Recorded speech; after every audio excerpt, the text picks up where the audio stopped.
Welcome back to Ripple of Care, the channel where we share heart-touching stories that remind us of the power of kindness, compassion, and the unexpected twists of life. If you are new here, don't forget to subscribe and join our family of caring souls who believe that small actions can change lives forever.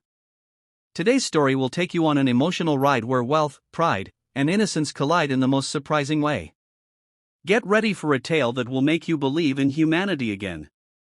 It was a cold evening in New York City, where the streets were lined with glowing lights and people rushed in and out of luxurious stores. Inside one of the most expensive restaurants in Manhattan, a billionaire named Richard sat at a table by the window. He was a man known across the city for his power, wealth, and influence. With his tailored suit, golden cufflinks, and a watch worth more than most people's homes, he was used to life obeying his every command. Richard had just finished a grand dinner with business partners. The conversation had been all about investments, private jets, and billion-dollar deals.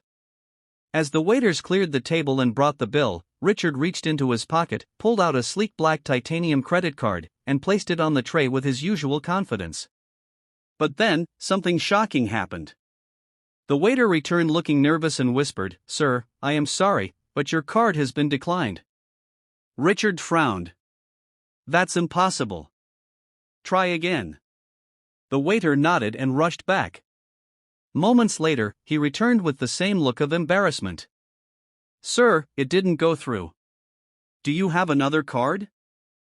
For the first time in years, Richard felt a wave of discomfort. His business partners glanced at each other, whispering behind their hands. The billionaire who was supposed to have endless resources couldn't even pay for his own dinner.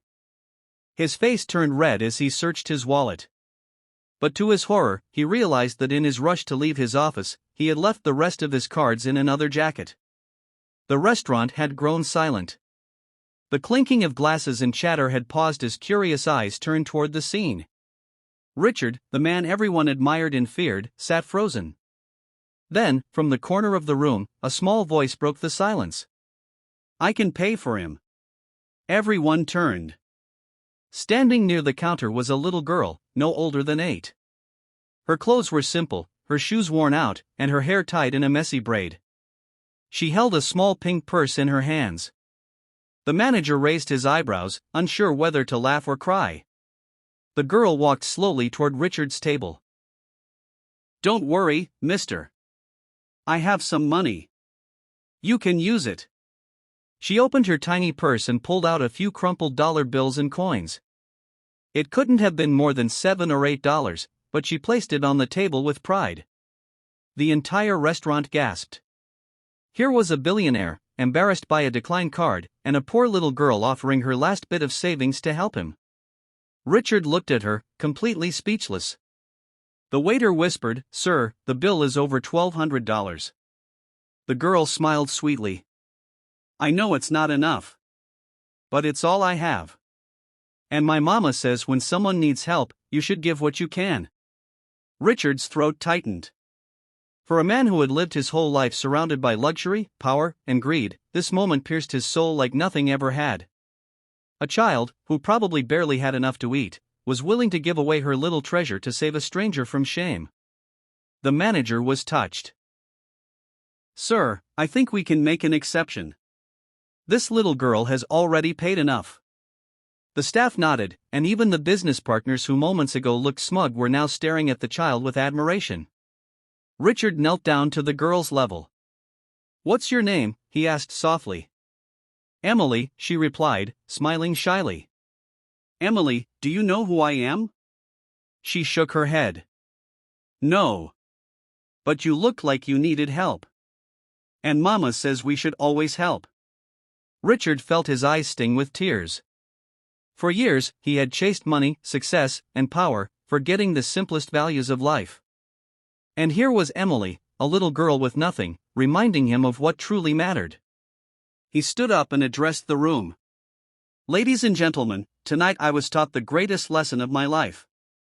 True wealth is not about money or status. It's about kindness, about giving even when you have little. Emily has more richness in her heart than all of us combined." The restaurant erupted in applause.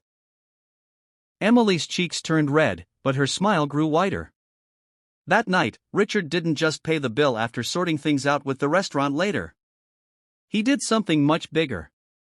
He offered to pay for Emily's education, her family's rent, and even set up a trust fund so that she would never have to worry about money again. Emily's mother, a waitress at a nearby diner, couldn't believe what had happened. Tears streamed down her face as Richard explained that it was not charity, but a debt he owed to Emily for reminding him of what life is truly about. From that day forward, Richard's life changed. He no longer measured success by the size of his deals or the value of his bank account. Instead, he measured it by how much good he could do for others. And every time he faced a challenge, he remembered that night, when a poor little girl did the unthinkable and saved a billionaire with nothing more than a few crumpled dollars and a heart full of kindness. Emily grew up to become a young woman with endless opportunities. She studied hard, traveled the world, and used her voice to inspire others. And whenever she was asked about her story, she would smile and say, "I just did what Mama taught me. I gave what I had." So, what's the lesson here? Money can fail, power can fade, and pride can crumble. But kindness never fails. Sometimes, the smallest hands can hold the greatest strength, and the simplest hearts can teach the most powerful lessons. Thank you for watching Ripple of Care. If this story touched your heart, make sure to like, share, and subscribe so we can continue bringing you stories that inspire kindness and love. And remember, true wealth is measured not by what you have, but by what you give. Until next time, keep spreading kindness.